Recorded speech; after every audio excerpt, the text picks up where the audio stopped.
Nancy. Thank you for joining with me today. Hello. And yeah, thank you for being available to do one of our first Zoom talks ever.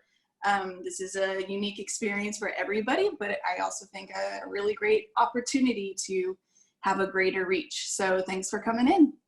Oh, you're welcome. I'm very happy to be here. Yeah, great. So let's go ahead and start a little bit with your background. If you want to tell us about your education, what your focus was. Oh, well, I received my BA and MFA from the University of California, Los Angeles. And at that time I was trained, it was all very traditional art training, painting, drawing. And I was focused primarily on oil painting. And when I was in college, I actually did mostly abstract expressionism, a lot of abstract paintings. Oh. And yeah, and then I started doing mixed media assemblages used on mirrors and different media. So I've always enjoyed really experimenting with different media. That was something that UCLA emphasized there, was artists experimenting with new media. And so when the digital media came out in the mid-90s, I jumped on it and started playing with it, and I found that I really enjoyed working with it, and I seem to have a knack for learning the software. So I've continued with that since the mid-90s. Yeah, in seeing your work now, I could see how the abstract expressionism and the assemblage really plays a role into what you do now. You can sort of see that path. Yes, I agree with you. It's interesting because my latest trend, I'm starting to do more prints on canvas and then paint on top of them. And when I paint on them, I actually feel like I'm doing abstract expressionism because I'm choosing where to put certain colors and which shapes I want to emphasize and things. And so that's kind of what I would do with an abstract painting. So I agree with you 100%. Yeah, great. When did you, so you said you began your digital painting practice about mid-90s. Yeah. Other than it just coming onto the scene, you know, digital artwork becoming more popular, was there another inspiration behind it? Well, I started out learning CorelDRAW was the first one, and then the Adobe products came out, and I got some teaching jobs teaching design with the first one was CorelDRAW, and then later Adobe, and then we went into Flash and of course Photoshop. But I enjoyed, the more programs I learned, the more I enjoyed it. And I found a couple of international digital art organizations. At that time, the internet was very new. Everything was by phone, and you had to make your images very small. And one was Visual Arts. Shoot, I put it on my resume. My mind's going blank. But it was the Visual Arts Association, I think. It was in New York based, and they used to have us send in our prints, and they would print them on paper, I think, and then wrap them around PVC pipe. And they had several exhibits all around New York. And then there was another one called Webinar. My mind's going blank now. If you want, I can send you later the names. But they were based in the founder was based in Hawaii, and then the second founder was in Germany. And they started having online digital exhibits, and the founder had one in the Las Vegas Art Museum that was all online, one of the first museum all online exhibits. And so I was included in that, and at that time I was teaching digital art, so my student work was included in that too, which was great. And then there was another one, MoMA had a digital art museum, I think it was 1999, I believe, and that was open to digital artists, and it was curated by Alan McCollum, yes, who I actually knew when I was in Los Angeles, but I didn't contact him about this. I just entered it, and I did have some work in that. So I was involved in some very early digital art exhibits. Yeah, so they're from the ground floor up, basically. Yeah. So you also mentioned teaching and having this show with your students as well.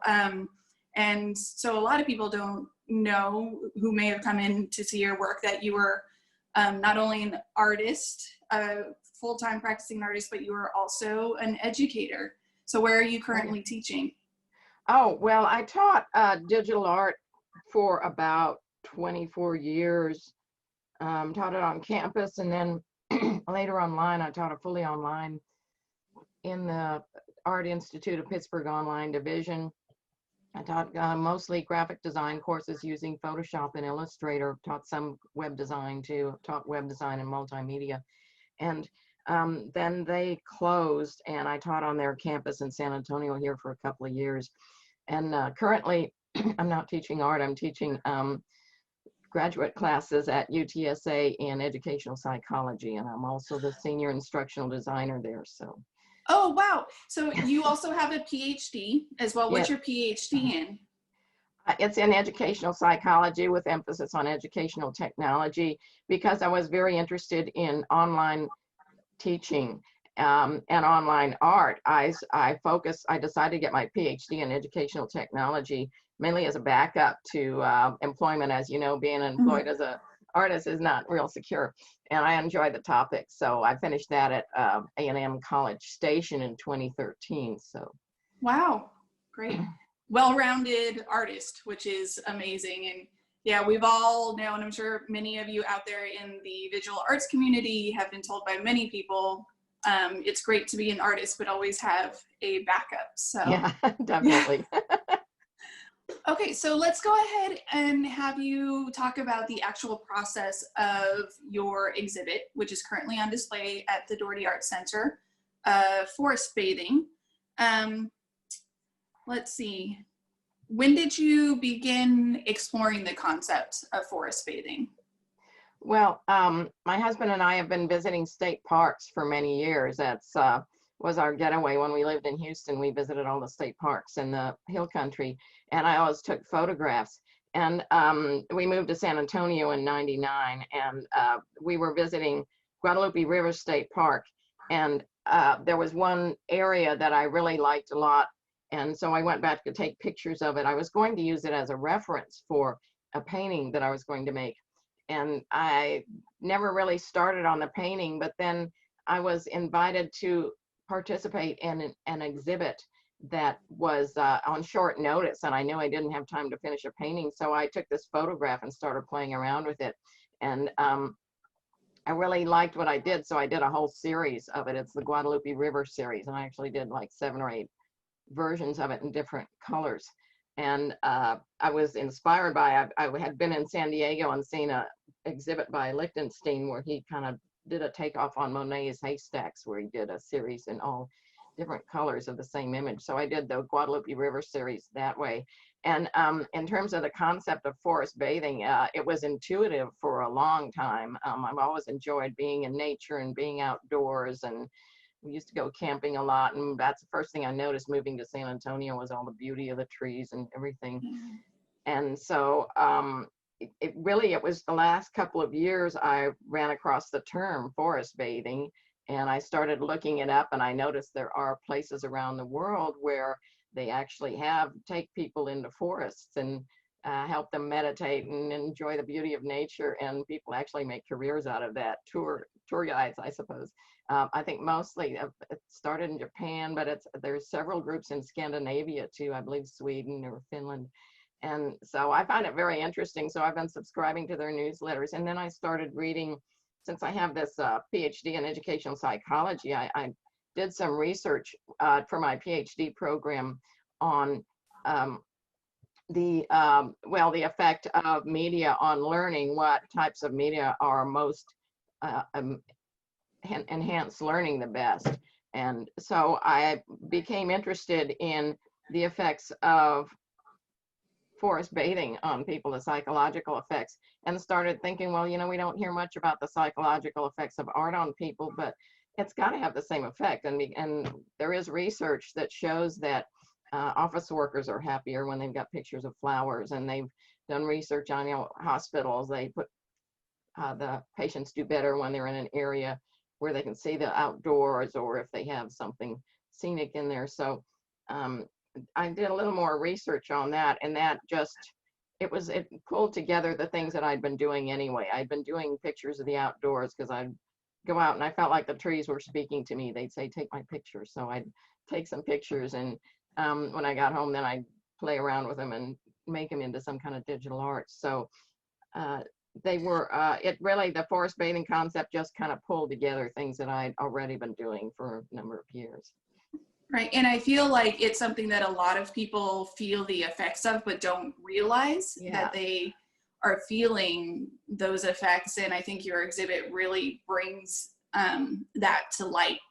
I mean, not only is it beautiful, but it's this concept that I think is really prevalent for a lot of people now. So it is super beautiful. And so let's talk about your process of how you've actually created this body of work. Okay, and one other thing I'll add to the concept of forest bathing, when I was researching in preparation for this exhibit, I ran across an article that said there's a, and it's fairly recent, there's an anesthesiologist in Phoenix who's actually doing research on the influence of green light on people with migraines. He actually found that he was going into a garden area. He had migraines, and he found when he went and sat in a garden area, his migraines would go away. So he started doing research on color and light, and now he actually has produced a program that displays green light for people with migraines, and it's supposed to help them. And yeah, and so I've read some other things about the effects of light and color on physical well-being. So it is something that's being researched medically now. So I think it's really fascinating. That's very interesting. Wow.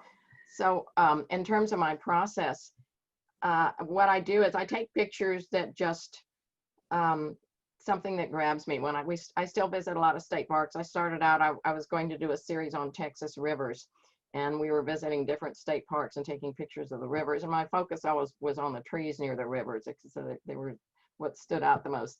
So, and then I'd get home and I'd start manipulating them in Photoshop. I mean, I just do different things with them. At first I was doing kind of the same process with all of them, and then I started branching out a little bit and adding other techniques and doing different things. And I experimented with having them printed on different media, and I tried printing them on canvas and aluminum and wood. I had one printed on a type of tile too, which is kind of interesting. So now I know that in your statement you had said that aesthetic qualities will dictate what substrate you use. So what type of qualities of a photo or a digital painting will cause you to choose aluminum over canvas? Well, it did after I'd experimented a while and tried different ones. The first several images that I did, I tried both ways, aluminum and canvas. And I mean, had some on wood I did too, but that really dulled the color down quite a bit, though I'm thinking I may go back and do some of those and paint on them and see what I think. But yeah, after a period of time, I realized that there is something about the aesthetic quality, that some of them fit better on canvas and some I like the appearance on aluminum. I actually experimented with aluminum, matte aluminum and glossy, and I kind of like the matte aluminum because it almost looks like an engraving, you know, the actual metal. But I'm also conscious of how the public views my art, and I started exhibiting in different juried shows to see what kind of reaction I would get. And I found that the glossy were actually the most liked, so I started focusing on glossy, but I still like doing matte sometimes. Aluminum. Excellent. So do you know when you take a photo in nature that it's going to become a digital painting? Do you have several photos that don't become digital paintings? How does that work? Oh, yes, absolutely. I go to a place and I find an area that attracts me. Usually there has to be a scene that just grabs my attention. And I'm very interested in composition. I think composition is very important. It's not subject matter so much as composition. And so I try to compose it in my camera the way I think will work best. And I might take several dozen photographs of a scene. Usually I've got 20 or 30 by the time I get home. And then out of those, I might pick 3 or 4 to play around with. And then I might end up with one that I really want to pursue further. So yes, I have hundreds, probably thousands of images on my computer now. Every now and then I go back and peruse them and see if I can find one that I still want to work on. So yeah, and some I work on and work on and work on, and it just never really comes together with me. I mean, it has to really grab me when it's for me to consider it finished, but and then Right. some just come together fairly quickly. So it's kind of an interesting process. Excellent. So what's next after the Dougherty Art Center? Are you still going to continue this series? I am, and I have a similar series on flowers that has not as many pieces yet. I may add more, but I did that for I was an artist at the San Antonio Luminaria Art Festival year before last year, and I did a video of artists of flowers floating around in a dark background at night, and it was projected on a big 10 by 12 foot wall. So Oh wow. yeah, it worked well. People were standing in front of it and taking their pictures with flowers all over them, so it was kind of fun. So I may do some. That's another way to immerse themselves in nature, right? And feel that healing effect almost. I guess that's why they liked it so much, because I saw them standing in line to do that. It was kind of interesting. Wow. So I want to do some more video, but see, it's like ideas floating in my head, and I have to wait till something really grabs me, you know, to focus on it. So I want to have that idea of doing some trees. I've been taking videos of trees blowing in the wind. That was pretty interesting. And and I may add some to the flower series at some point. And I actually want to integrate some people into them some way. So I know this sounds a little goofy, but I just saw this competition I'm going to enter that was, well, I decided I need to have some Western characters in the background to make it work. Oh. I know it sounds like another direction, but yeah, I used to actually do Western art paintings in oil for a decade or so. So oh, wow. I'm actually thinking of before the digital painting or simultaneously? Oh, they were pure oil paintings from scratch. I mean, things I spent a couple hundred hours on. So I'm actually thinking of doing some digital, like using some of the similar digital backgrounds I have and adding some Western characters to them, just to simulate the Old West in the beautiful hill country. So I don't know, but that's, like I said, I have ideas, and you know, that one kind of grabbed me this morning right before I talked. So. Sounds perfect for a Texas artist. Well, we'll see. Yeah. So. Yeah. All right. Okay. So that was Nancy Wood. Nancy, thank you so much for joining us today and talking more about your work. So thanks all for tuning in, and enjoy the rest of your day. Bye. Bye.